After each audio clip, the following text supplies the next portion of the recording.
Bonsoir, bonjour, chers frères et sœurs, chers bien-aimés. Aujourd'hui, j'aimerais que nous abordions le thème sur la prospérité. C'est un thème assez important parce que son incompréhension a causé beaucoup de mauvaises interprétations au sein de l'Église. Il y a même un certain type d'évangile qui est qualifié d'évangile de prospérité. Pourtant, la prospérité est complètement biblique. C'est quoi la prospérité? La prospérité, c'est, comme le dit le dictionnaire, l'état de ce qui est prospère, ce qui est marqué par l'expansion et l'abondance. L'état de quelqu'un qui est dans une situation favorable sur le plan économique ou celui de la santé.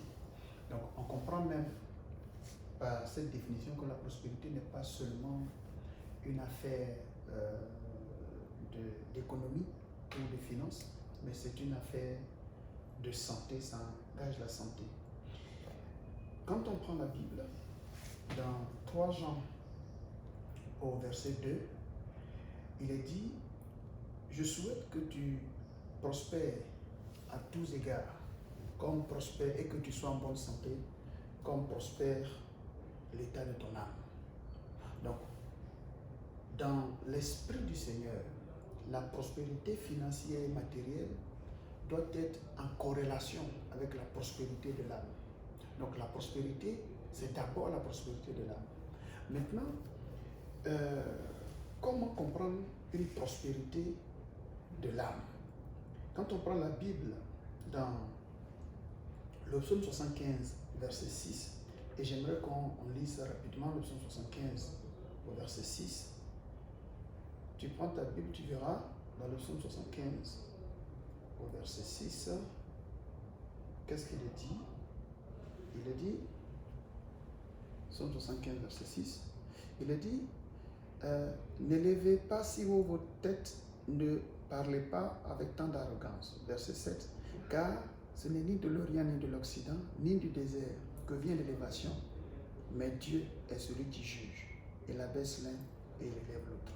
Donc, la prospérité ou l'élévation selon le Seigneur vient de lui. La prospérité vient de lui. Le psaume 118, verset 5 dit quelque chose d'assez intéressant. Psaume 118, là on va aller rapidement à cause du temps.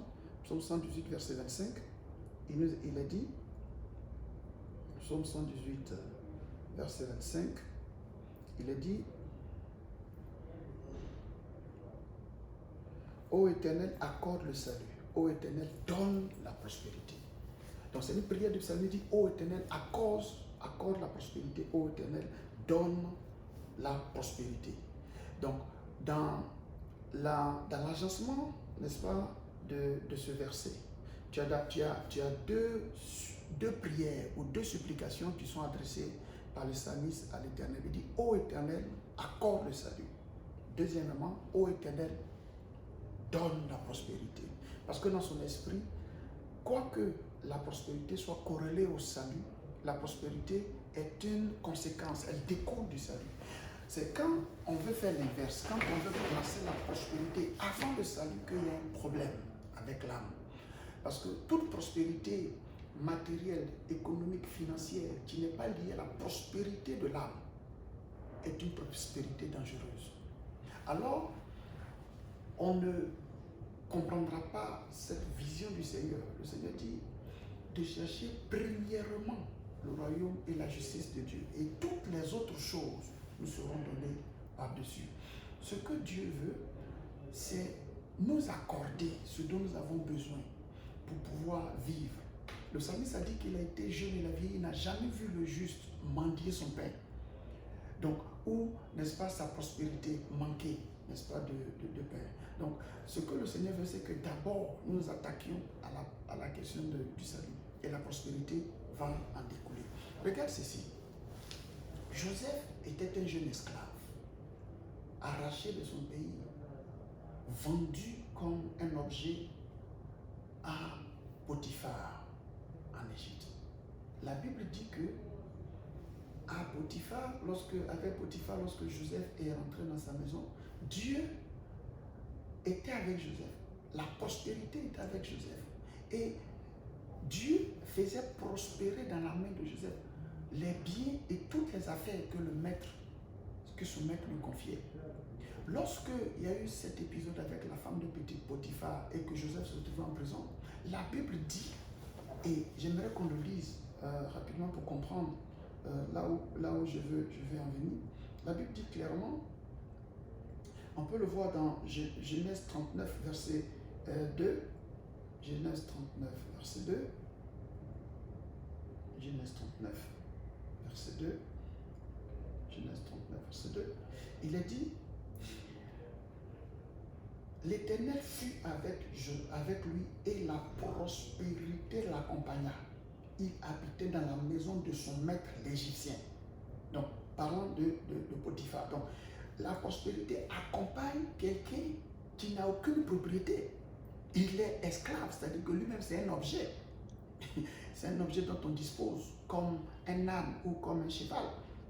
Mais Dieu dit que la prospérité accompagnait Joseph. Lorsque plus tard, Joseph va se retrouver en prison, au verset 21, il est dit que l'Éternel fut avec Joseph et il étendit sur lui sa bonté. Il le mit en faveur aux yeux du chef de la prison. Donc, on voit que, et après on dit, et le chef de la prison plaça sous sa surveillance tous les prisonniers qui étaient dans la prison et rien ne s'y faisait que par lui.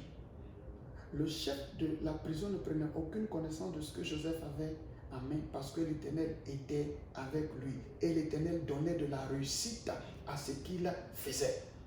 On parle ici d'un prisonnier. D'un prisonnier. Tu as la faveur de Dieu. Tu n'as aucune propriété. Mais Dieu dit qu'il est prospère. Donc, on comprend que dans la vision de Dieu, la prospérité, ce n'est pas l'économie. La prospérité, c'est d'abord l'âme. La conséquence économique, ce n'est qu'une conséquence. C'est-à-dire c'est quelque chose qui découle d'une source. Si la source est prospère, c'est-à-dire l'âme, alors le souhait de Dieu, c'est que cette prospérité se matérialise de façon financière. Prends par exemple le Proverbe chapitre 2. Ici, Salomon est en train de dire, il dit que mon fils, si tu reçois mes paroles, si tu gardes avec toi mes préceptes, donc il y a une conditionnalité. Si tu rends ton oreille attentive à la sagesse, et si tu inclines ton oreille à l'intelligence, oui, si tu appelles la sagesse, et si tu élèves ta voix vers l'intelligence, si tu la cherches comme l'argent, si tu la poursuis comme l'or, alors tu comprendras la crainte de l'Éternel et tu trouveras la connaissance de Dieu. Ce que Dieu attend de nous, c'est vrai, c'est un peu clarifié après par le Seigneur quand il dit que il nous demande de chercher premièrement le royaume et la justice de Dieu. Ici, le psalmiste dit les efforts que tu déploies pour chercher l'argent, les efforts que tu déploies pour chercher l'or, déploie-les pour me chercher. Si je suis précieux à tes yeux, alors je te donnerai ce qui est précieux. C'est ça en fait, en substance.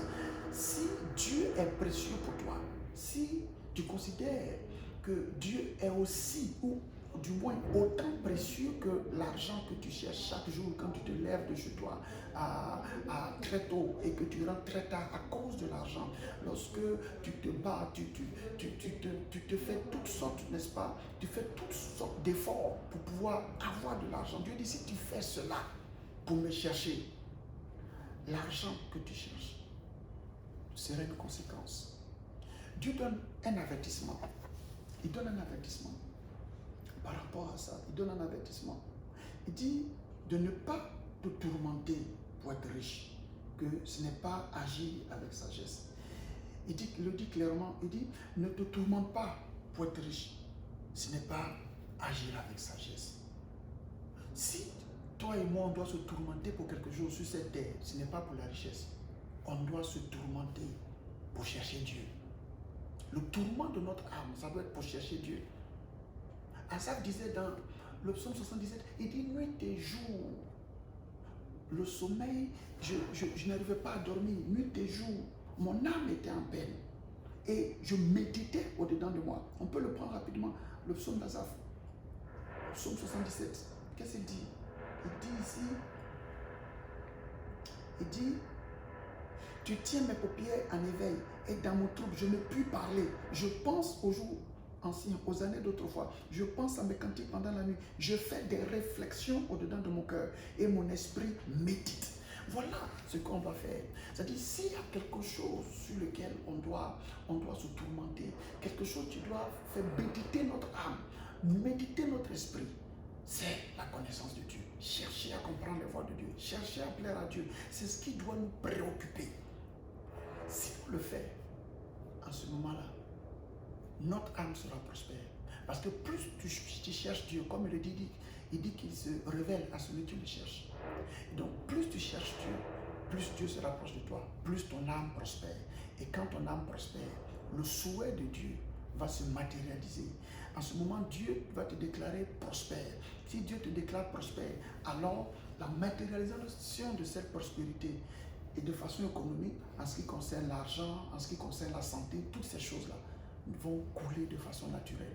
Parce que tu as cherché l'essentiel. L'essentiel, c'est Dieu. L'essentiel, c'est le salut.